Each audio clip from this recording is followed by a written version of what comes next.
noite, pessoal. Só esperar o Dr. Rogério entrar. Daqui a pouquinho a gente já começa. Oi, Rogério, boa noite. Oi, boa noite, fala, tudo bom? Tudo bem aí? Tudo bom. Bom, boa noite, pessoal. Vamos dar só mais um minutinho para todo mundo conseguir entrar. Hoje, então, a gente vai falar sobre a gestação após os 40 anos, as dúvidas sobre as dificuldades, os riscos, os tratamentos possíveis, né? Quais as complicações, o que a gente pode esperar. E aí, depois a gente abre espaço aí para as perguntas. Se vocês quiserem ir deixando as perguntas aí nos comentários, a gente vai reservando e anotando, né? E a gente tem mais algumas que mandaram para a gente também, né? E a gente vai responder. A gente vai inicialmente, então, acho que a gente pode ir começando só falando um parâmetro geral, né? Quer começar, Paula, falando aí principalmente do que mais afeta a mulher com 40 anos, que são os ovários, né? Exatamente. Então, por que a gente pensou de fazer essa live? Porque é uma realidade, né? Cada vez mais a nossa vida mudou, a sociedade mudou e a mulher está deixando para engravidar mais tarde, né? Então, a mulher procura o mercado de trabalho, procura ter uma independência financeira, uma estabilidade e a gestação vai ficando cada vez para mais tarde. O grande problema disso, a mulher com 40 anos é uma mulher que está linda, que está no auge da sua vida, só que o nosso ovário não tem o mesmo tempo, né? A gente tem um relógio biológico que não acompanhou essa mudança aí da sociedade e não é novidade para ninguém. A gente sabe que após os 40 anos, além da gente ter uma diminuição na quantidade dos óvulos, a gente tem uma piora importante na qualidade. Por que isso? Porque esses óvulos foram produzidos quando a gente ainda era um embrião, lá na barriga da nossa mãe, tá? E ao longo da vida, eles foram sofrendo toda a modificação, poluição, alimentação, estilo de vida, estresse, tudo isso. E por mais que uma mulher fale, nossa, mas eu tenho uma vida saudável, eu sempre fiz exercício, tudo isso, esse óvulo envelheceu ao longo da vida com essa mulher. E aí, o que ele começa a apresentar? Uma maior dificuldade na divisão cromossômica e uma diminuição das mitocôndrias, que são as organelas responsáveis pela energia celular. E com isso a gente tem, quando toda célula tem 46 cromossomos, na hora da gente formar os gametas sexuais, o óvulo, essa célula tem que se dividir para passar a ter 23. E aí nessa divisão começa a ter uma maior chance de erros. Então, por exemplo, o cromossomo 21, que ele está grudado lá há 40 anos, ele passa a ter maior dificuldade de se dividir. E aí pode ir 2 cromossomos em vez de um só para aquele óvulo, aumentar o risco da trissomia, assim como é com o Down, com a trissomia do 18, do 16, as mais frequentes, né? Então, esses erros na divisão começam a afetar a qualidade desses óvulos, aumentar a chance de aborto e diminuir a chance de uma gestação, tanto naturalmente quanto com os tratamentos de reprodução assistida, né? Só complementando isso, o fato de ter menos mitocôndrias, além de ter menos energia, e por isso esse processo de divisão celular fica deficiente, pode ter mais erros, e acaba tendo mais risco de embrião não implantar ou de aborto por causa de eles serem alterados cromossomicamente, tem o fato também que o espermatozoide ele não tem citoplasma praticamente, né? Ele é só o DNA mesmo dele que entra na célula, que é o óvulo, que tem o citoplasma, se queria a região externa, o núcleo da célula, e onde ficam as mitocôndrias. Essa célula vai se multiplicando quando é fertilizado o óvulo, e o número de mitocôndrias, inicialmente, ele vai tendo que ser dividido entre essas células que estão se dividindo. Então, com menos mitocôndrias, é mais provável que o embrião não consiga ter esse desenvolvimento inicial. Então, esse é o primeiro problema então, que a gente tem em relação a ter uma dificuldade de gravidez após 40 anos. Por mais sadia que a mulher esteja, o ovário dela vai estar mais deficiente. Lógico que a reserva ovariana varia muito de uma mulher para outra. Tem mulher com 40 anos que tem muitos óvulos e tem mulheres de 40 anos que já tem ovário, mais provável é que já tem ovário com poucos óvulos. Mas, de qualquer jeito, mesmo quem tem bastante, é esperado que a qualidade não vai ser boa, né? A reserva Agora, daí a outra coisa agora que eu acho que a Paula, daí, e no caso, conseguindo a gravidez, existe também alguns problemas a mais, né, que a mulher de 40 anos pode ter. Né, Paula, você quer falar? Exatamente. Isso é importante. Então, qual o problema de engravidar após os 40 anos? O primeiro grande problema é ter uma maior dificuldade. A gente sabe que a taxa de gestação natural até os 35 anos é até uns 25% por mês numa gestação natural, e isso depois dos 40 vai caindo para 10% a 15%, e depois dos 45 menos até do que 5%. Então, o primeiro grande problema é essa maior dificuldade para engravidar. Não quer dizer que ela não vai acontecer, que não pode ter uma gestação natural, mas com certeza vai exigir maiores esforços, tá? O segundo grande problema é o maior risco dessa gestação. Então, por mais que a mulher esteja bem do ponto de vista cardiológico, não tenha nenhum problema de saúde, a gestação após os 40 anos tem maiores riscos, né? Uma mulher de 40 anos tem maior chance de já ter um problema na tireoide, de já ter tido uma cirurgia abdominal, uma cirurgia de mioma, tem maior chance de ter endometriose. Então, é uma mulher que tem que ser muito bem avaliada do ponto de vista cardiológico. A gestação é como se aquela mulher estivesse correndo uma maratona, né, todo dia. Então, ela vai precisar de uma maior reserva cardíaca, de uma maior reserva pulmonar. Então, ela vai, com certeza, precisar de uma melhor preparação para essa gestação e de um melhor acompanhamento pré-natal. E aí, a gente tem os riscos do ponto de vista fetais, relacionados à idade do óvulo. Só indo um pouco do ponto de vista clínico, a gente sabe que após os 40 anos, a mulher tem uma tendência maior a ter, a gente chama de eventos tromboembólicos. A coagulação fica um pouco aumentada, então, tanto que tem mais risco de trombose. É por isso que a gente evita anticoncepcional após 40 anos, por aumento desses riscos. E a gravidez, por si só, já é um aumento desses riscos também. Então, exatamente. Então, a gente tem que tomar esse cuidado.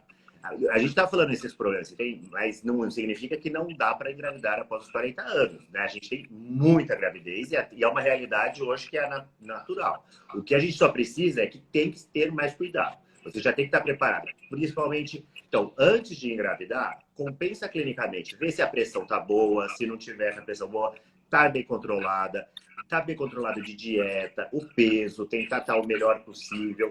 São todas coisas que podem desenvolver pré-eclâmpsia, hipertensão na gestação, diabetes gestacional. Então, tem que estar muito bem controlado. Um controle de dieta adequado durante o pré-natal, um pré-natal que é especializado.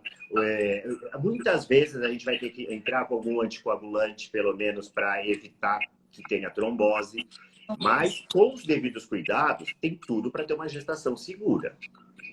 Precisa tomar todos os cuidados. E aí tem os riscos por parte de fetais também, que estão relacionados a esse óvulo mais envelhecido. Então, a gente tem maior chance de abortamento, maior chance de alterações fetais, de trabalho de parto prematuro, do bebê ter alguma malformação. Então, a gente precisa fazer um controle mais importante. Então, com os exames não invasivos, o NIPT, o ultrassom morfológico, fazer um acompanhamento muito mais frequente do que numa gestação com menos de 35 anos. Então, se numa gestação inferior a 35 anos eu vou ver essa paciente só uma vez por mês, talvez numa paciente de 40 anos eu tenha que fazer consultas quinzenais, eu tenho que ficar mais atento e procurar mais ativamente doenças como diabetes gestacional, como síndromes hipertensivas, não só esperar isso acontecer, tentar prevenir, usar mais vitaminas, usar outras doses de medicações, como o Dr. Rogério falou, usar a heparina nos casos que a gente avalia que tem um maior risco de trombose,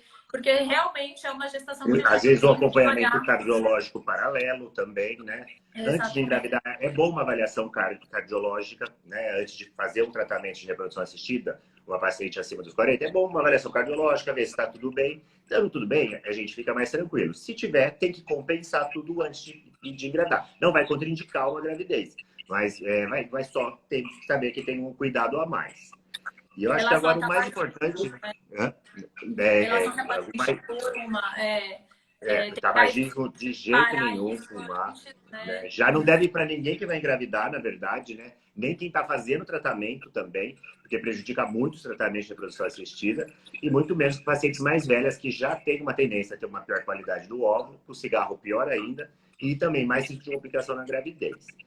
E eu acho que agora o mais importante, que acho que todo mundo pensa, mas é o que a gente pode fazer, primeiro, o que fazer? Se a mulher já está grávida, é isso que a gente falou, né? As medidas que a gente pode melhorar, mas o que a gente poderia fazer para melhorar as chances de tratamento, né? Para o preparo, então, né, Rogério? Primeira coisa que eu acho que a gente tem que pensar só quando a gente vai pensar em tratamento de reprodução assistida, na hora vem na nossa cabeça a FIV, mas nem sempre é FIV.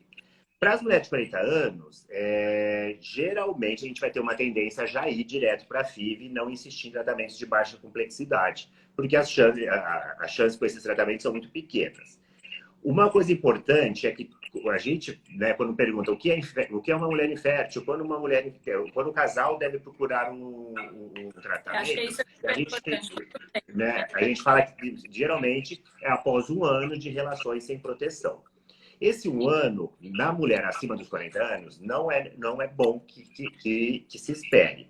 Então, a paciente com mais de 40 anos começou a tentar engravidar, já vale passando com o ginecologista, pode-se tentar aí, até 6 meses dá para tentar uma gravidez espontânea, mas já é bom já ir fazendo uma investigação, porque às vezes você já vai ver que tem um problema, por exemplo, o espermograma já mostra que vai precisar de uma fertilização in vitro porque tem uma quantidade baixa, não perder tempo, né? Porque o tempo faz muita diferença. Como eu falei, dá para esperar aí alguns meses tentando, mas não guardar tanto tempo para depois pensar em fazer o tratamento de reprodução assistida, porque pode cair muito a chance, né? E Eu acho que os essa é a tratamentos de principal reprodução... mensagem. E A assim, gente olha, não pode perder tempo. já Aos tive... 40 anos, não dá para perder tempo. Muitas vezes a paciente, quando vai tentar, ela já procura, já quer fazer uma investigação, e eu acho que vale. E daí, pode ser até tentar. Eu já tive casos de acima de 40 anos, que ela nunca tinha tentado nada, estava começando a tentar.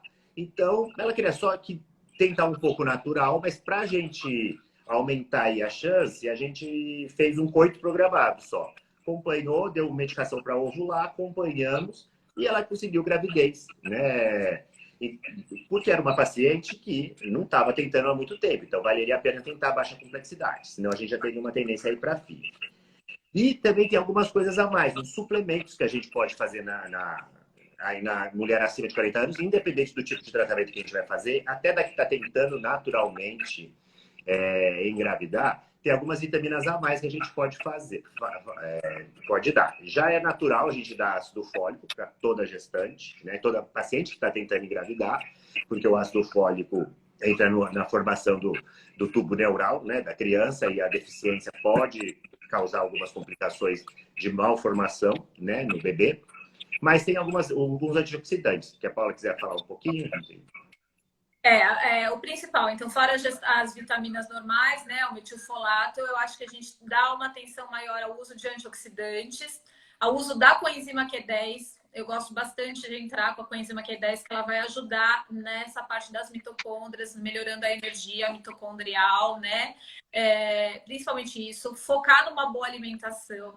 Atividade física é muito importante. Às vezes os pacientes falam, eu não tenho tempo, 30 minutos, não é muito. Eu falo, não, a paciente que está pensando em engravidar tem que ter tempo, porque esse bebê vai tomar dela pelo menos 4 a 5 horas do seu dia a dia. Então, 30 minutos todo mundo tem, seja para subir a escada do prédio, para fazer uma caminhada. Isso faz toda a diferença. É lógico que não é tudo, mas evitar comida industrializada, ter uma alimentação balanceada. E aí a gente suplementa de acordo com as necessidades individuais. Eu acho que isso tem que individualizar. Mas, no geral, eu gosto bastante de usar a vitamina C, vitamina E, o metilfolato e a coenzima Q10. A melatonina, eu gosto bastante de usar também. E aí, individualmente, a gente lá no PJ, a gente tem uma fórmula para pacientes mais velhas com muitos antioxidantes, inclui também selênio, ajuda também. O zinco também ajuda nos processos aí de eliminação do radical livre.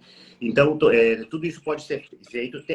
Pode substituir a coenzima Q10 também pelo ubiquinol, que ele é a porção ativa da coenzima Q10 também. A gente usa dose de pelo menos 300 unidades, mas a recomendada é até 600. E tem o PPQ também, que também aumenta aí a atividade mitocondrial. A gente tem até uma fórmula também lá no IPJ específica para melhorar a atividade da mitocôndria, né? Para melhorar a energia da célula e melhorar a qualidade do óvulo. e seriam alguns suplementos. Além disso, existem algumas medicações já mais avançadas aí que a gente pode associar à medicação. Uma delas é o hormônio de crescimento. Ele tem uma ação de aumentar o IGF-1, é uma substância que aumenta a sensibilidade do ovário e aumenta a resposta ovariana. Os pacientes que usam o GH, ela, junto com a estimulação ovariana, tem uma tendência a ter óvulos de melhor qualidade, maior taxa de formação de blastocisto e maior taxa de implantação. Alguns estudos já disseram que aumenta um pouco a quantidade também, mas isso não é muito o que se vê. Tem uma melhora mais da qualidade. Existe um protocolo que a gente usa junto com a estimulação ovariana, a gente usa em torno de 4 unidades, né, de GH durante todo o processo da estimulação ovariana, mas a gente também tem um protocolo que como o folículo, que a gente vê o folículo a partir do que ele tem 2 milímetros crescer durante esses 15 dias aí da estimulação.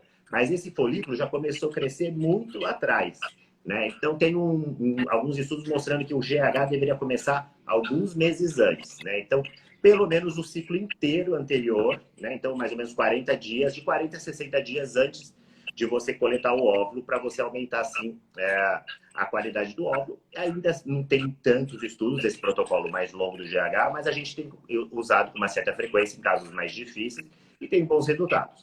E esses suplementos vitamínicos, tanto para estímulo da mitocôndria, como também esses cheios de antioxidantes, também são muito bons. A melatonina, que a Paula falou, também melhora, diminui a produção de radicais livres, então pode também melhorar a qualidade. Tá certo? E existem alguns protocolos específicos que a gente usa para essas pacientes, né, Paulo? Uma coisa que eu acho muito legal da gente falar é focar também uma avaliação muito bem feita do homem. Porque às vezes a gente só pensa na mulher, no óvulo, e, poxa, se a gente conseguir otimizar esse sêmen, a gente vai conseguir uma taxa de fertilização melhor, então. Então, lá no IPJ, a gente faz fragmentação do DNA, do espermatozoide, avalia muito bem esse espermograma e faz reposição desses antioxidantes, dessas vitaminas para o homem também. Porque a gente melhorando o fator masculino, por mais que ele não tenha nenhum problema masculino, mas a gente melhorando a qualidade desse sêmen, com certeza a gente vai conseguir uma melhor taxa de fertilização, porque muitas vezes a gente vai ter poucos óvulos e óvulos de menor qualidade. Então, se a gente conseguir, pelo menos no fator masculino, ter uma melhor qualidade, isso também já ajuda muito nessa taxa de fertilização. Então, lembrar que fertilização, gestação é sempre o casal e que a gente não pode esquecer de avaliar muito bem esse fator masculino. Acho que isso é importante também da gente focar e sempre puder melhorar essa parte masculina, tratar a fragmentação aumentada, investigar muito bem esse fator também, né, Rogério? Sim, eu acho que o importante a gente falar também, quando a gente escolhe o protocolo, tem duas coisas que a gente sempre, geralmente, leva em conta em mulheres acima de 40 anos, geralmente ela tem uma deficiência maior de andrógenos, né, de hormônios masculinos, e que fazem parte aí do desenvolvimento folicular e precisam de uma suplementação do hormônio LH. As formulações que a gente tem para estimular os ovários são a base de FSH. Algumas têm LH junto. Né? E em mulheres acima de 40 anos, vale a pena repor. Aliás, acima dos 35, já é recomendado que você use formulações junto com LH. Outra coisa que tem dois protocolos que são interessantes nessa fase, né? Que a gente poderia falar. Um é o Duostin, né? O que é o Duostin? O Duostin é um protocolo que a gente, só para entender a fertilização in vitro, a gente faz 10 dias de medicação para estimular os ovários, colhe os óvulos e colhe os óvulos. No caso de Duostin, você faz esses 10 a 15 dias, colhe os óvulos e depois de 5 dias já começa a estimular o ovário de novo e já faz nova coleta. Assim, num período curto, você consegue uma quantidade maior de óvulos, principalmente numa paciente que geralmente tem uma reserva baixa e tem pouco óvulo por coleta. A gente vai precisar de mais óvulos, né? E a gente vai precisar de mais óvulos, exatamente. E geralmente, assim, tem uma tendência até ir melhor o segundo protocolo já emendado, porque parece que esse FSH que já estava estimulando acaba também agindo um pouco nos folículos folículos menores, abaixo dos antrais, e isso acaba estimulando. E outro protocolo é o Minifib, né? Que seria uma possibilidade. O protocolo do Minifib é dar dose baixa de medicação, né? Quer falar um pouquinho do protocolo? O que é a mini-FIV? Muitas pacientes perguntam, doutora, eu queria fazer a mini-FIV. A mini-FIV, o que é? A gente usar uma dose mais baixa de medicação, uma vez que essa paciente, a gente já tentou com uma dose mais alta e ela não teve mais do que 2, 3 óvulos, tá? Então, normalmente, como que a gente faz os protocolos? A melhor maneira é fazer individualizado e a gente vai se baseando no que essa paciente já teve de resposta. É difícil, numa primeira tentativa, a paciente nunca fez tratamento nenhum, a gente já começar com a mini-FIV. Por quê? O nosso objetivo do estímulo ovariano é produzir o máximo de óvulos possíveis, né? Então, normalmente, numa primeira tentativa, a gente vai entrar com uma dose mais alta de medicação, procurando obter mais óvulos. Só que às vezes já chega uma paciente que já fez um tratamento anterior ou que está num segundo ciclo e que mesmo com uma dose alta de medicação, ela não respondeu bem. Ela teve 2, 3 folículos, 2, 3 óvulos. E aí, o que é a mini-FIV? A gente usa uma menor dosagem de medicação, associa outras medicações que vão estimular o FSH endógeno dessa mulher. E aí, com um custo muito menor, com muito menos efeitos colaterais, a gente vai conseguir coletar os mesmos 2, 3 óvulos que ela produziu num ciclo com muito mais medicação. Então, isso ela vai estar economizando R$6.000 de medicação e às vezes ela consegue tentar mais vezes. A gente programa 2, 3 coletas ou faz um Duostin em 2 estimulações no mesmo ciclo e a gente consegue o mesmo número de óvulos com menos efeitos colaterais, com menos efeito dessas dosagens hormonais e com muito menor custo. E às vezes a gente consegue óvulos, inclusive, de melhor qualidade do que com um estímulo muito maior, né? Então, assim, normalmente não é a nossa primeira opção para quem nunca fez nenhum tratamento, mas é sim uma ótima opção para pacientes que a gente já sabe que tem uma menor resposta ovariana, que tem uma menor reserva e que a gente já está programando fazer mais de uma coleta para acumular alguns óvulos e aí sim fertilizar, né? E existem vários protocolos que a gente pode usar, né? Pode associar LH ou sem associar o citrato de clomifeno, associar o letrozol. E normalmente a gente tem boas respostas nesse perfil de pacientes, são as que a gente mais usa, né? As pacientes mais respondedoras e as pacientes após os 40 anos. Então, assim, existem vários protocolos alternativos, né? Normalmente as pacientes perguntam qual que é o melhor para mim. Eu acho que isso tem que ser individualizado, depende muito de uma avaliação do que você já fez de tratamento, de como é sua reserva ovariana, se tem muito folículo, se não tem. Às vezes, naquele ciclo, a gente avalia, tem bastante folículo, então acha que vale a pena investir com uma dose maior, ou a gente faz ultrassom, não encontra folículo. Então, tudo vai depender, mesmo os protocolos mais antigos, que a gente usa um agonista no começo. Então, tudo eu acho que tem que individualizar e depende do que essa paciente já fez e do que ela tem de histórico, né? Nem sempre é FIV, eu acho que é importante a gente falar, a maioria das vezes a gente evolui para FIV, por quê? Porque a gente tem menos tempo, então não dá para ficar tentando 3, 4 meses, um tratamento de baixa complexidade, mas não quer dizer que isso não seja possível, que não seja possível a gravidez, inclusive uma gestação natural. Eu acho que a mensagem mais importante de tudo isso é que a gente não pode perder tempo, né? Então, a gente não pode ficar com o ginecologista geral, aí ele só pede o FSH e tenta 3 meses. Se o ciclo não está regular, entra com anticoncepcional para regular o ciclo. Esse tempo a gente não pode perder. O que eu oriento é que procure, logo de cara, um especialista em reprodução que ele vai focar muito mais nessa parte reprodutiva do que um ginecologista geral. Já vai avaliar pelo menos o básico, se o espermograma é bom e se a esterossalpingografia é boa, para tentar ir no máximo uns 3 meses, se não já partir para, nem que seja o que o Dr. Rogério comentou, fazer um coito programado, uma avaliação da ovulação, mas já com um especialista, porque às vezes só de fazer os exames já vai 1, 2 meses, né? E deixa eu só falar, porque você estava falando do minifib, só para complementar, a gente geralmente recomenda só em pacientes que vão ter pouco óvulo de qualquer jeito, porque antes recomendava-se achando que poderia melhorar a qualidade. Então, porque achava-se que se tivesse muitos óvulos, os óvulos poderiam ser de má qualidade. Mas a gente viu que não, né? Então, a gente sempre tenta ter já numa coleta o maior número de óvulos. Mas o minifib acaba tornando um tratamento mais econômico, né? Então, é uma boa opção. Aproveitando de perguntar algumas coisas sobre o minifib, se minifib é uma boa indicação para quem já fez coito. Na verdade, quem fez o coito e vai partir para uma fertilização in vitro, eu usaria inicialmente um protocolo inicial já com dose normal para tentar ter mais embriões, e principalmente nas pacientes mais velhas, que tem cerca de 70% desses embriões vão ser embriões alterados. Então, para você ter o maior número possível de embriões, eu faria normal, a não ser baixas reservas muito baixas, daí é uma opção de fazer o minifib. O minifib ele usa um protocolo até semelhante, né, porque é dose baixa de medicação, ao que se faz no coito programado. Porque o coito programado você quer no máximo 2, 3 folículos crescendo, né? Da minifib perguntaram também se seria uma boa opção para as pacientes que têm câncer por causa do uso da medicação.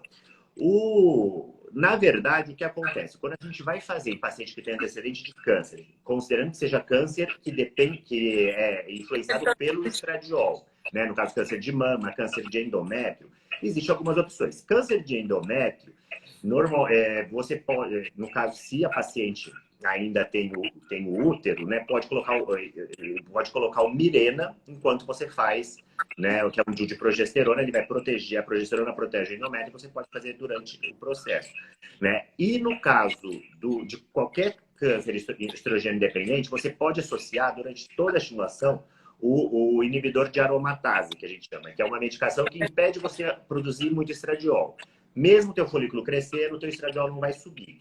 Então, não tem problema você fazer estimulação ovariana em paciente com antecedente de câncer, porque é por um período muito curto e o uso junto pode usar tanto o tamoxifeno quanto o inibidor de aromatase, que é o letrozol, mais comum, ele pode proteger aí no caso de não subir muito estradiol, e depois, logo que você coleta, você continua com a medicação até o estradiol subir no nível normal. E já aproveitando disso, perguntaram se o coito pode ser feito. Como a gente falou, pode. Não tem contraindicação fazer uma inseminação ou um coito.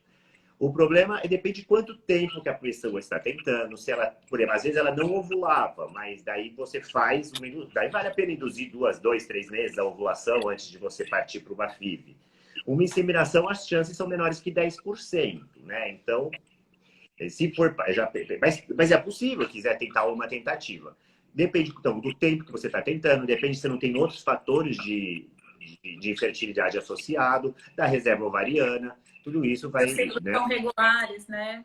Ela mandaram aqui que a mama é hormonal. Então, pode fazer FIV em paciente que teve CA câncer de mama, desde que a gente associe o letrozol. Né? Outras perguntas que mandaram, Paulo... só para complementar, eu acho que esse medo do estradiol a gente acaba não tendo. Primeiro que a gente consegue usar o letrozol e manter os níveis de estradiol não tão altos. Segundo, que se a mulher foi liberada pelo oncologista para engravidar, o nível de estradiol que ela vai alcançar na gravidez vai estar muito mais tempo aumentado e numa dosagem muito maior do que a que a gente vai estar na indução. A própria gestação faz subir muito esse nível de estradiol, de progesterona. Então, a partir do momento que essa paciente foi liberada pelo oncologista para gestação, ela vai ter esses níveis de estradiol e progesterona altos pela própria gestação, né? Então, a gente não tem medo de subir tanto isso durante a indução, porque na própria gestação esses níveis vão estar aumentados. Então, maior do que o risco da indução seria o risco da própria gestação. Então, a gente consegue controlar muito bem, não é nada que a gente se preocupe. Uma vez que a paciente foi liberada para gestar, ela não precisa ter esse medo, tá? Vou falar aqui algumas perguntas que mandaram. Só então, reforçando o que mandaram de novo. Então, quem já fez, por exemplo, se a paciente optou pelo coito programado em inseminação por ser de menos custo, o minifib pode ser uma boa opção, porque vai ser menos custo também, né? Mas daí tem que pensar aí o custo-benefício, já não vale investir um pouco mais e fazer um tratamento com um maior número de óvulos. Outra coisa que perguntaram, embriões estão congelados, a idade interfere aí? Então, você ia falar, Paulo? Então, assim, isso é uma ótima pergunta e é importante que a gente saiba. Se a paciente deseja postergar essa gestação, a melhor forma de manter a qualidade desse óvulo e as chances de gestação na idade que ela congelou é fazendo ou congelamento de óvulos ou de embrião. Então, a melhor oportunidade é ter embrião congelado ou ter óvulo congelado, porque com isso o óvulo vai manter aquela idade que ele teve no momento que ele foi congelado. Então, se ele foi congelado aos 35 anos, ele tem a qualidade de se ela tivesse engravidado aos 35 anos. Já existe algum trabalho, alguns trabalhos, tem um trabalho que é muito bonito, que ele comparou a transferência de embriões geneticamente normais em mulheres após os 40 anos com a transferência de embriões geneticamente normais de mulheres abaixo dos 35 anos. E a taxa de implantação foi sim diferente. As mulheres que tinham menos de 35 anos engravidaram mais e tiveram a gestação que evoluiu com menos chance de abortamento do que as mulheres que engravidaram aos 40 anos. Então, a gente sabe que tem alguma coisa a mais, além dessa genética, que interfere tanto na gestação quanto na evolução dessa gestação. Mas, mesmo assim, as chances, com certeza, são muito maiores quando a gente tem um óvulo que foi congelado, um embrião que foi congelado, do que se a gente usar um óvulo após os 40 anos, tá? E provavelmente isso está relacionado a fatores uterinos, né? Que depois dos 40 anos tem alteração no endométrio, que acho que já teve pergunta aí em relação ao endométrio, em relação ao útero, né? Então, são outros fatores que interferem também, além da genética do embrião, né? Embora é possível gravidez com qualquer idade. A gente foi... Porque a gente repõe os hormônios, só que daí, nesses casos, como receptora de óvulo. Ou pegar um embrião que ela tinha congelado faz tempo, ou então, quando você pega um óvulo doado, daí você consegue gravidez, e tem relato de gravidez até 60 anos, né? O que não é recomendado. O Conselho Federal de Medicina recomenda que seja no máximo até 50 anos. Perguntaram, 42 anos, é possível? É possível até com óvulos próprios, né? Tem muita gente com 42 anos que acaba tendo necessidade de óvulo doado, mas o que a chance daí chega a 70%. Com 42 anos, vai estar em torno aí de pelo menos uns 20% a chance, desde que tenha uma reserva suficiente para ter embrião. Então, o limite para engravidar, o Conselho de Medicina diz 50 anos. Mas isso não é bem... Eles deixam que acima de 50 anos fica a cargo do médico avaliar, vai depender A gente tem paciente acima de 50, 51, 52, que tiveram gravidez e foi tudo bem. Né? Outra pergunta de endométrio, né? Então, se o endométrio fino após os 40... Endométrio fino é um desafio em qualquer idade. Essa que é a grande questão, né? O que tem de novidades para o endométrio? Tem algumas opções. Às vezes, quando você faz a suplementação de estrogênio para estimular o endométrio, não é suficiente. Uma opção que tem, às vezes, você estimular o ovário para o estradiol da paciente. Às vezes faz o folículo crescer, faz o endométrio crescer melhor. É uma boa opção. Outra opção que tem para melhorar o endométrio, o Viagra, né? ou Cialis, porque ele dá uma vasodilatação, então vai mais medicação ali e melhora a circulação pélvica, poderia ter uma melhora também. Outra opção, a pentoxifilina também com esse mesmo objetivo. Algumas pessoas recomendam heparina, mas... Né? Tratar algumas causas, né? Então, ver se não tem uma sinéquia, fazer uma histeroscopia, ver se não tem sinéquia, pesquisar endometrite, e você pode pesquisar não só pela biópsia do endométrio, se tem realmente a inflamação, mas também uma pesquisa imunistoquímica de CD138, ou então o hemoalice, que vê como está a flora ali, se tem bactéria patogênica. Uma coisa que também pode ajudar é o GCSF, que é um fator de crescimento, uma medicação que estimula fatores de crescimento, que pode melhorar o endométrio. E tem se falado recentemente do PRP, que é um plasma rico em plaquetas. Você extrai o sangue da paciente, coloca numa máquina que vai separar as plaquetas, e a plaqueta tem muito fator de crescimento. Você injeta no endométrio e libera esses fatores de crescimento que poderiam aí melhorar. É o que dá para fazer, né? Endométrio é sempre, né, mas é bem complicado. E às vezes leva mais em conta o aspecto do endométrio do que a própria espessura. Às vezes a gente não consegue chegar em 7 milímetros ou mais do que isso, mas é um endométrio que está bonito, está trilaminar, os níveis de progesterona estão bons. Então, se a gente sabe que é uma paciente que não consegue alcançar mais do que isso, às vezes a gente pode sim transferir mesmo com uma espessura menor, contanto que o aspecto esteja trilaminar e que as dosagens hormonais estejam boas, né? Quer falar? Eu acho que vale a pena a gente falar um pouquinho de ovo doação também, né? Antes, só da ovo doação, até eu perguntar, né? 44 anos com óvulo doado, né? Qual é a chance? Então, vamos falar um pouquinho de ovo doação? A chance, só para responder a tua pergunta, nossas taxas com óvulo doado chegam a quase 70%. por tentativa, né? Quiser falar um pouquinho aí da doação?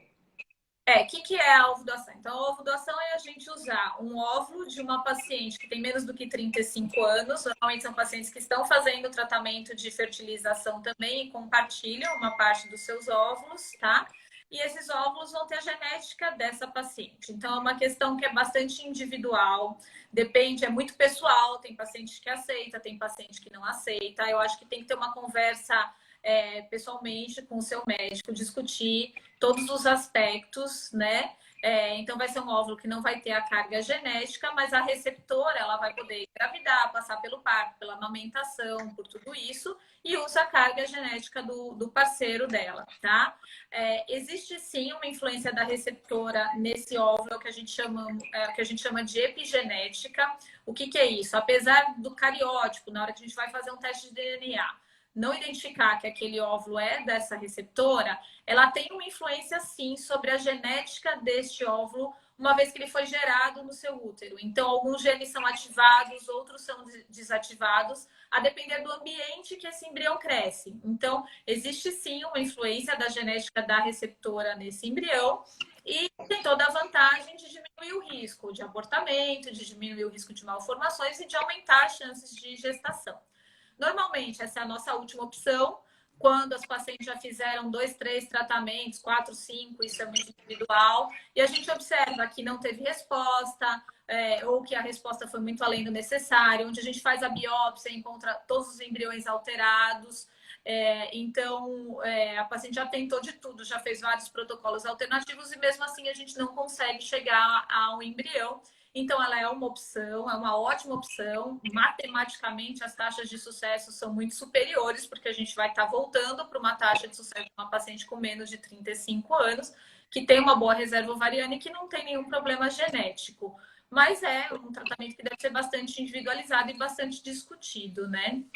Eu acho que a gente podia falar também. Eu vou falar, eu vou responder uma PGTA, pergunta, né? daí eu já vou emendar com isso. Porque o que acontece? A paciente está perguntando assim: tem um embrião 5A, qual a chance desse embrião 5A me dar? 5A estaria o embrião mais perfeito do mundo do ponto de vista morfológico, né? Ele, avaliando, é um embrião com uma boa chance. O problema é que só a avaliação morfológica não consegue predizer tanto para a gente se esse embrião vai implantar ou não. A gente tem muito embrião 5A que não implanta e muito embrião 3CC, que seria uma nota bem pior, que implanta. Por quê? Principalmente acima dos 40 anos, parte desses embriões são geneticamente alterados. Então, é um embrião que nem vai implantar, ou se implantar, vai parar de evoluir logo no início. Uma gestação anembrionada ou um aborto. O 5A, teoricamente, tem um pouco menos chance de ser alterado. Os embriões com pior qualidade tem uma chance um pouco maior, mas é um pouco. Essa associação não é tão direta assim. Então, se você tem mais de 40 anos, tem um embrião 5A, é um ponto muito positivo. A chance, né, de implantação depende também se ele foi feito a biópsia ou não foi feita a biópsia do embrião. A chance do embrião ainda fica assim, em torno aí, ele é euploide. Então, se já tem a chance, já é uma chance muito boa, né? Em linhas gerais, se você de paciente com 42 anos, 40 anos, 42 anos, é em torno aí de 20%. Mas se é um embrião que é euploide, aí as taxas já passam acima de 50%, né? Mesmo o euploide, em paciente mais jovem, chega a 70% a chance de implantação, mas no teu caso, em torno aí de uns 40 anos, em tornaria de 50% de chance aí desse embrião implantar em linhas gerais. Falando nisso, a gente aproveita para falar aqui uma coisa muito importante acima dos 40 anos, que é a biópsia embrionária. Como eu falei, uma das principais problemas é que a maioria dos embriões são alterados cromossomicamente. E isso a gente tem como a gente saber se eles são. Né? Você faz uma biópsia, pega a parte externa do embrião, que é o que vai virar placenta, e daí você faz análise genética e vê os cromossomos, que é todos normais. É importante para descartar síndrome de Down, síndrome de Edwards, outras síndromes cromossômicas. Não vai excluir todas as patologias genéticas possíveis, mas todas as alterações cromossômicas, que é o que está associado com a idade. E com isso a gente aumenta a chance desse embrião implantar, porque a gente sabe que ele é geneticamente normal. Às vezes a paciente tem 4 embriões e é só um embrião normal. E fica fazendo transferência de embrião que não vai implantar, então a gente aumenta a efetividade, você pôr um embrião. Existem as discussões, né, prós e contras, né? Que Tem até até uma perguntaram pergunta aí. que tem risco para embrião na Então, biópsia. antigamente eu fazia biópsia no terceiro dia, pegava uma célula, quando eu tinha 8, pegava uma célula, e daí caía muito a implantação. Agora, como a gente pega a porção externa do embrião, que é a porção que vai virar placenta, não é o embrião, acredita-se que não cai. Mas existe algumas controvérsias. Primeiro, porque existe uma pequena chance de um falso positivo. 1 a 2% de falso positivo, que você fala que o embrião é alterado e o embrião não ser alterado. Às vezes tem o que a gente chama de mosaicismo. Tem o embrião tem algumas células normais e outras alteradas. E as células alteradas estão só da placenta. E no embrião, não. Então, nesse caso, você pode estar descartando um embrião, que seja um embrião normal. E existe... Agora, se ele realmente prejudica, é uma dúvida que a gente tem, porque saiu um estudo recente... discussão em todos os congressos, né? E tem um trabalho recente que mostrou para pacientes jovens, selecionaram selecionou um embrião sem biópsia e comparou com um grupo que fez a biópsia e transferiu isso. Considerando que ali uns 40% dos embriões eram alterados, você esperaria que transferindo os embriões com a biópsia deveria ter uma implantação maior, mas não teve. Esses autores estão questionando por que foi a taxa igual quem fez a biópsia e quem não fez a biópsia. Será que o fato de selecionar os embriões normais não foi compensado por ter dado uma prejudicada ali no embrião? É uma dúvida que a gente tem. Por isso, o que a gente indica? Não indica de rotina para todo mundo, mas paciente acima de 40 anos, que às vezes já tem paciente que chega a ser 6 embriões e tem 2 normais. Então, nisso daí, né, vale. Difícil perder o embrião, até porque a gente não biopsia embrião que não esteja de muito boa qualidade. Se o embrião não tiver de boa qualidade, não for um blastocisto bem expandido, não vale a pena fazer a biópsia. É para melhorar o custo-benefício, né? Mas, assim, se pode ter algum prejuízo para o embrião, acreditamos que não, mas é uma dúvida que se tem. Né? Por isso que a gente não indica de rotina para todo mundo. E o que pergunta se o mosaicismo, o que causa, não se sabe. Na hora da divisão celular, às vezes, o que acontece? Tem alguma célula alterada, mas as outras crescem mais do que essa célula aqui. Tem uma mutação ali na hora da divisão celular mesmo, e tem. O mosaicismo, também, às vezes, o mosaicismo pode vir do óvulo, pode vir uma alteração do óvulo, né? Não tá mas geralmente o mosaicismo geralmente foi uma divisão depois que fertilizou, quando ele começa a crescer, uma das células tá divisão tudo normal, daí uma das células vai lá e tem uma mutação ali, uma alteração, e daí ela passa para os outros. Não é uma mutação, né? É um erro de divisão, né? Não deve fazer biópsia em D3, estão perguntando. Não se deve mais fazer biópsia em D3, não é contraindicado, mas todos os estudos mostraram que cai muita taxa de implantação e tem muito mosaicismo. Você muitas vezes pega biopsia, a única célula alterada, e depois essa célula nem cresce, e as outras daí, depois nem tem o mosaicismo depois. Tem um caso aqui. Tem uma outra que perguntaram. Ela já teve três abortos. Isso é uma indicação muito boa, né, para fazer a biópsia embrionária, para a gente descobrir se a causa desse aborto é genética ou não, e aí a gente consegue excluir esse fator. O que é importante saber é que em qualquer idade, a raça humana produz embriões alterados. Então, não é só aos 40 anos. Aos 35 anos, a gente sabe que mais ou menos 50% dos embriões formados são alterados. Por isso que a nossa taxa de gestação nunca vai chegar a 100%, porque a gente forma embriões alterados. O problema é que aos 40 anos, quase 90% desses embriões são alterados. E aí soma-se a isso o fato da gente ter menos óvulos e com isso menos embriões. Por isso que é tão difícil a gente chegar a esse embrião euploide que nos dá uma ótima taxa de gestação. A biópsia embrionária, o que ela vai fazer? Ela vai diminuir o meu número de transferências, então eu vou ser mais assertivo. Se eu cheguei lá no final, depois de 3, 4 induções, com 3, 4 embriões, eu poderia ter que fazer 4 transferências para chegar a uma gestação. Sendo que se eu biopsiar, vai me sobrar 1, 2 embriões, e aí eu vou fazer essa transferência com mais chance de sucesso, diminuindo esse número de transferências. Então, para isso, que a biópsia embrionária acaba sendo boa e às vezes até melhor custo-efetiva, porque o que ela vai gastar em fazer 3, 4 transferências, às vezes compensa o custo de fazer a biópsia desses embriões. Também tem que ser individualizado, né? Caso a caso. Né? E perguntaram daí quantos embriões colocar. Geralmente, quando é biopsiado, a gente recomenda colocar um, mas em paciente acima de 40 anos, 2 ainda está dentro do aceitável. Né? Não colocar mais do que 2 quando é biopsiado. Blastocista dá para colocar mais, se não for biopsiado, até 3. A lei permite até 4 acima de 40 anos, mas a gente não recomenda. Embriões de D3 também a gente recomenda que seja no máximo 3. Uma coisa que perguntaram no início, se a gravidez, se for uma gravidez acima de 40 anos, uma paciente que já teve câncer, se tem mais risco. O que tem de risco depende do que foi feito nesse tratamento do câncer, né? Mexeu no útero, fez uma radioterapia no útero que pode ter prejudicado. Teve alguma medicação, muitos quimioterápicos são cardiotóxicos, nefrotóxicos, então teve alguma descompensação clínica da paciente, né? Isso seriam os maiores riscos. E sempre que fez um tratamento com quimioterapia, só engravidar no mínimo após 6 meses sem estar nada usando de medicação, né?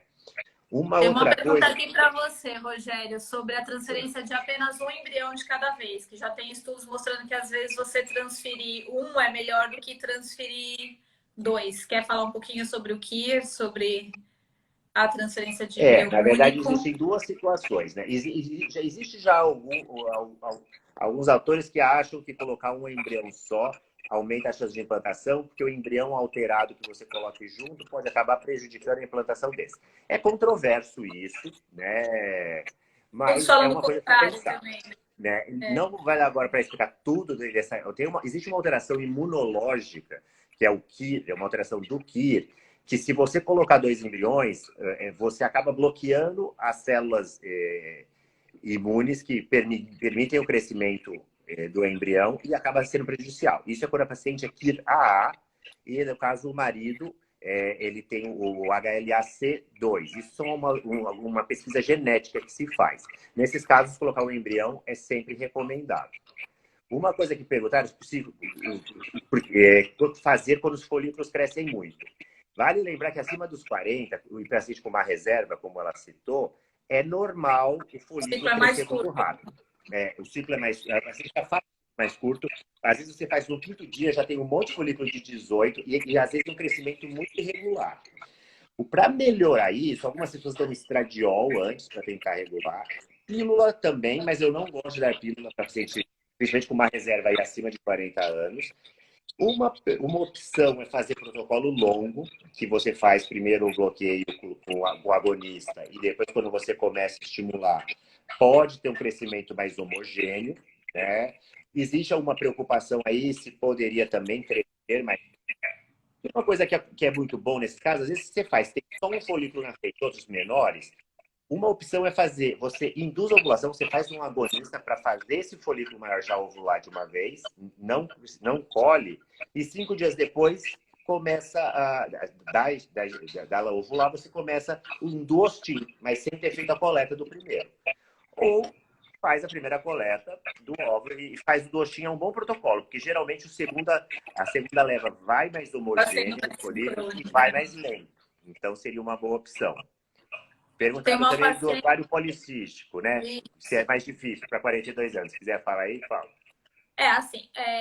Pela idade, né, o ovário policístico é mais difícil da paciente engravidar naturalmente. Depende, se ela tiver a síndrome do ovário policístico. O fato de ter ovário policístico no ultrassom, então aumento de folículos periféricos ali no ultrassom, não quer dizer que ela tenha irregularidade menstrual, que ela não ovule, ou que ela tenha aumento dos androgênios. Agora, se é uma paciente que tem tudo isso, tem uma menstruação irregular, que não ovula, então é mais difícil de engravidar naturalmente, né? Então, tanto pela associação da síndrome dos ovários policísticos, quanto pela idade, tá?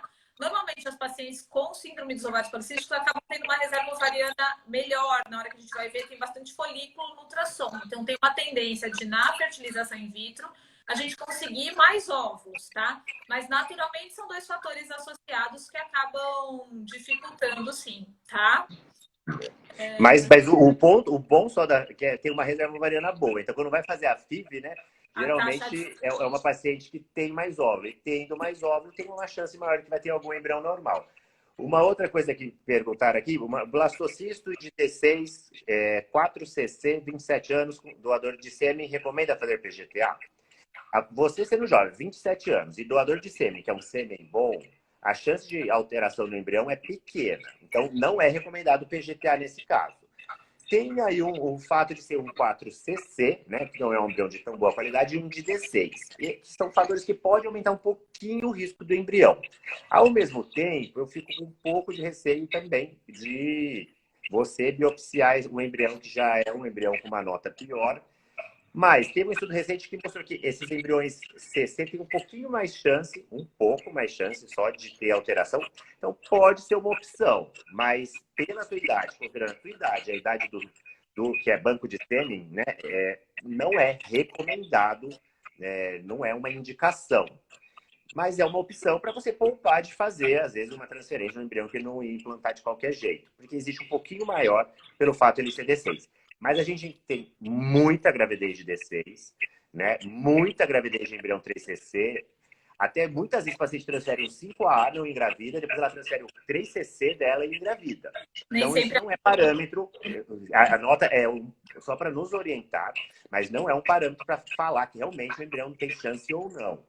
Tem agora uma nova incubadora, que é o time-lapse, que ele faz uma avaliação 24 horas tirando foto do embrião, que além do fato de parecer que cresce melhor o embrião, porque fica tirando, fica mantendo para fazer a avaliação do embrião, porque ele fica direto ali na máquina, ele com essa avaliação, usando até inteligência artificial, eles conseguem selecionar melhor o embrião. Então, nesse caso daí, realmente você consegue definir. Esse embrião tem muito mais chance, mesmo tendo biópsia ou não tendo biópsia, né? Lógico que se ele não tiver alterado cromossomicamente, depois ele não vai implantar. Mas entre os embriões, se você quiser transferir um embrião só, ajuda muito para fazer isso.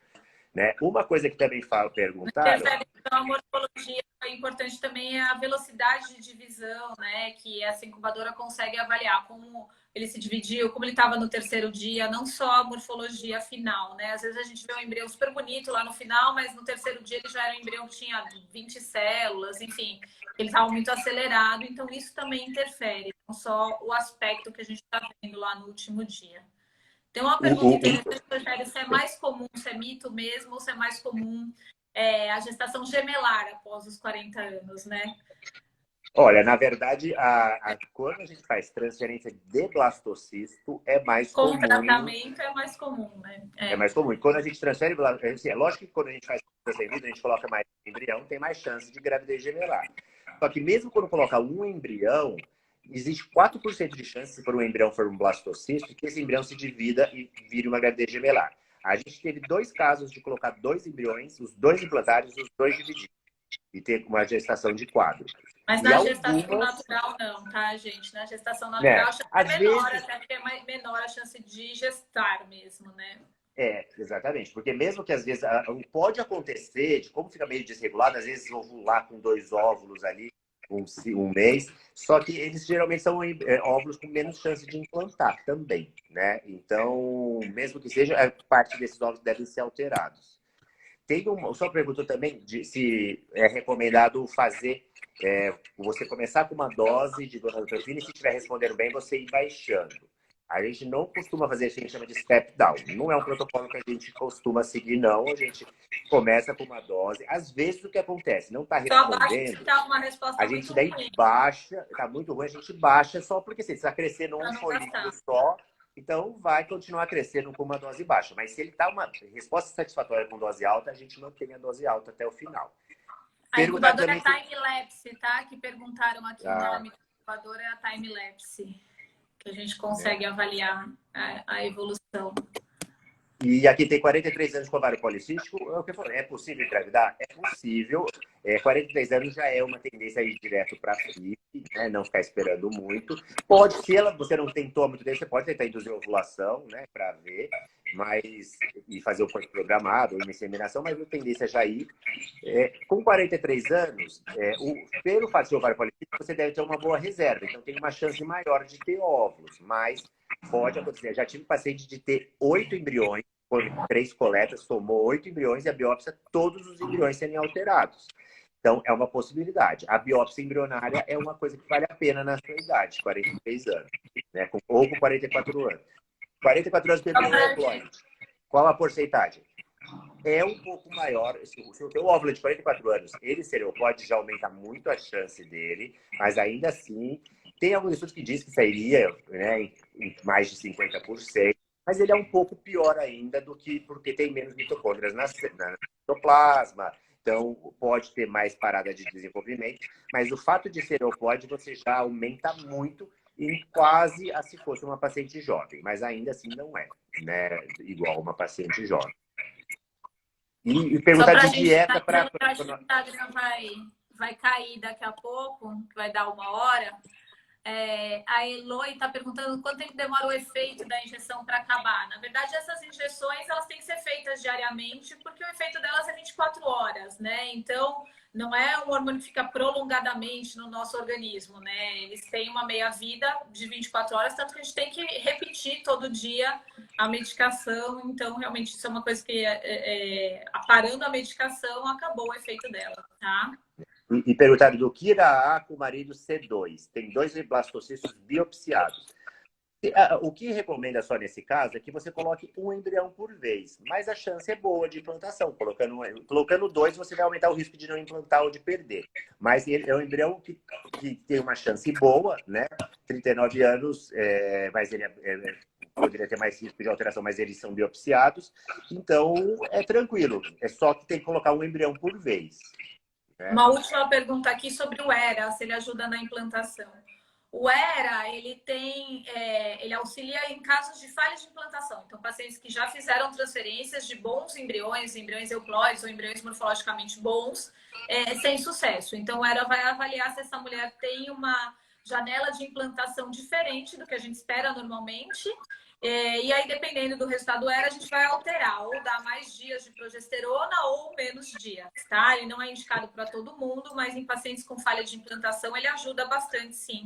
E aí, com a biópsia pro ERA, a gente já consegue avaliar ao mesmo tempo o microbioma endometrial, a gente consegue avaliar se tem endometrite, a presença de microorganismos patogênicos aí que podem diminuir também a taxa de implantação.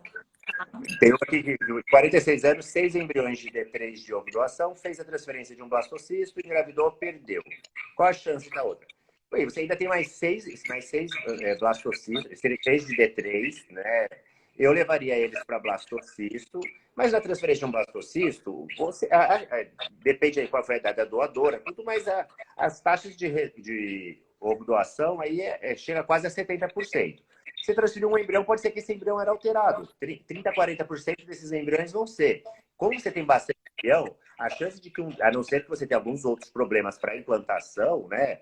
Uma adenomiose, alguma outra coisa que tem que ser tratado daí também, mas a chance é muito boa, chega perto de 70%. E uma outra que 41 anos, já perdi 3 bebês na 7ª semana, 3 gestações naturais. E o cariótipo do embrião era alteração do cromossomo 21.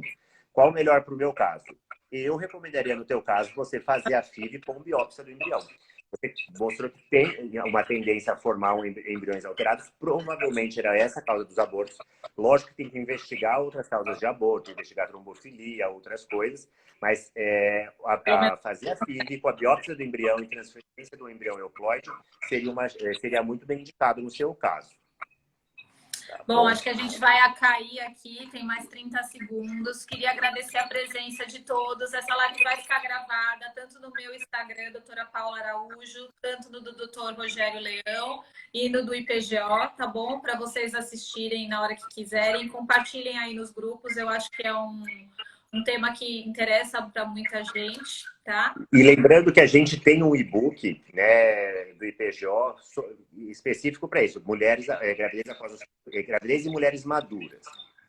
No site do IPGO, você pode ir lá, www.com.ipgo/ebooks, e lá você consegue baixar, é gratuito, você só faz ali o cadastro e você baixa gratuito, tem vários temas, tem